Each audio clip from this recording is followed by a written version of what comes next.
Daqui a pouquinho, meio-dia, horário aqui de Nova York, 2 da tarde. Horário de Brasília, será realizada uma audiência, primeira na Justiça dos Estados Unidos, né, referente ao caso Maduro. E é uma audiência meio que protocolar, né? O Maduro já está no tribunal na parte sul de Manhattan. Assim que terminar o nosso Band News Station, eu vou me pirulitar para lá. O Maduro chegou bem cedinho, né? O deslocamento que, se ele fosse andando do centro de detenção federal ali no Brooklyn, em meia horinha ele chegava nesse tribunal que fica bem na parte sul de Manhattan. Atravessou a ponte do Brooklyn, já é ali esse tribunal. É onde ficam os prédios administrativos do governo, da justiça, fica a prefeitura, fica ali o Palácio da Polícia, fica a Justiça de Nova York, esse prédio da Justiça Federal, e o Maduro foi até aí sendo levado num helicóptero, assim como tinha chegado também no final de semana de helicóptero, né, vindo da Venezuela, de Caracas, numa operação que foi realizada de surpresa na madrugada de sexta para sábado, e agora o Maduro vai ser formalmente informado sobre as acusações que recaem sobre ele. A procuradora federal, a Pam Bondi, aliada do Trump, está acusando o Maduro de narcoterrorismo, de ter relação com venda de armas, de explosivos. E aí o Maduro vai ter que responder aquela pergunta que a gente vê nos filmes, né? Você é culpado ou é inocente? E é só isso. Acaba, né? Ele fala, mas sou culpado. Beleza, então vamos continuar com o processo. Ah, sou inocente, que é o que deve dizer Maduro. Também o processo vai continuar. E depois vai ser marcado o julgamento do Maduro. O juiz, que é um juiz bem antigo, tem mais de 90 anos, é um juiz experiente, indicado pelo ex-presidente Bill Clinton para assumir o cargo na Justiça Federal aqui de Nova York, ele pode, mas é improvável, mas ele pode determinar uma fiança para o Nicolás Maduro. Seria algo normal, por exemplo, se acontecesse num outro caso federal. O ex e atual presidente Donald Trump já teve nesse tribunal antes de voltar à Casa Branca, né? Teve ali, inclusive, de pagar uma fiança para responder a processos que ele teve na justiça americana.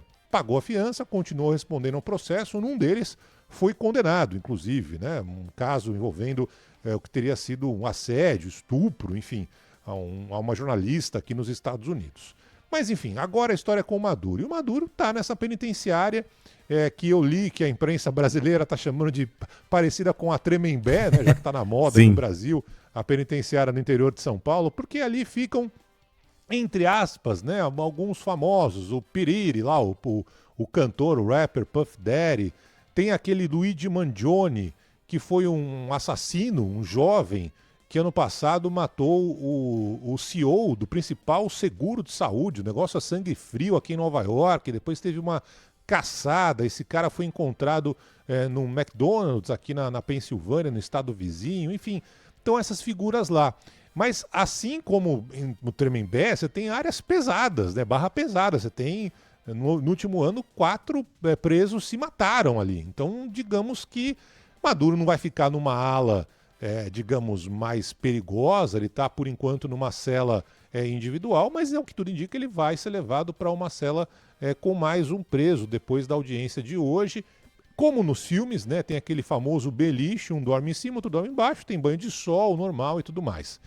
Mas, enfim, é um cenário ainda de muitas incertezas, especialmente na Venezuela. Há uma dúvida ainda jurídica aqui dentro dos Estados Unidos se a ação de Trump teria de ser informada ao Congresso. Para uma operação de guerra num país estrangeiro, o presidente dos Estados Unidos precisa receber o aval do Congresso americano, com uma espécie de chancela do povo, entre aspas.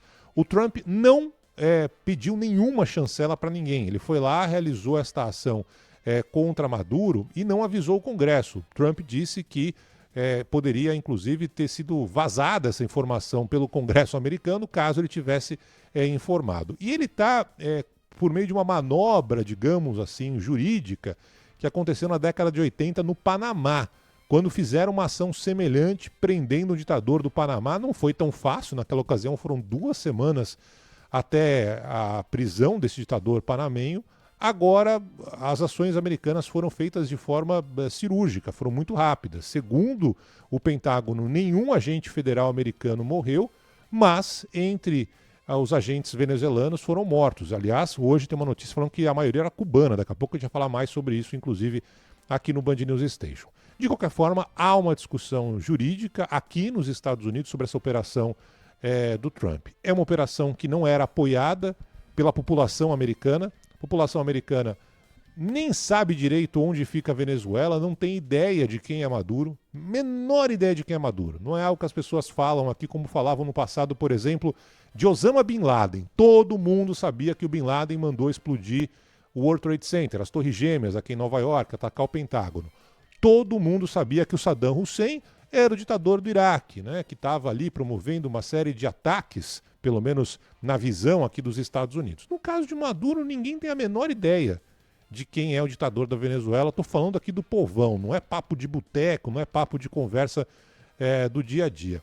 Os principais canais de TV aqui nos Estados Unidos, para vocês terem uma ideia, já tiraram muito o pé dessa história do Maduro. Já não é mais a principal notícia. A principal notícia em Nova York é o aumento no preço do transporte público. Aumentou o preço aqui do busão, do metrô, como aconteceu também em algumas cidades brasileiras, quando vira o ano, aquela história, e já estão batendo no prefeito novo, né? O Mandami, que assumiu dizendo que ia reduzir o preço e já aumentou. Era ali um acordo já fechado antes com as empresas e tudo mais, mas enfim, esse é o assunto principal hoje aqui de Nova York, não é Maduro.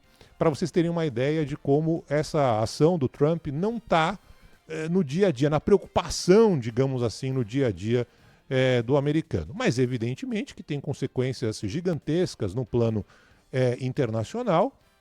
E agora a dúvida de como a Venezuela vai seguir daqui para diante. A vice-presidente, no discurso de ontem à noite que fez na televisão, diz que está disposta a tocar o governo ao lado dos Estados Unidos, então deu um apoio, digamos assim, à operação, né?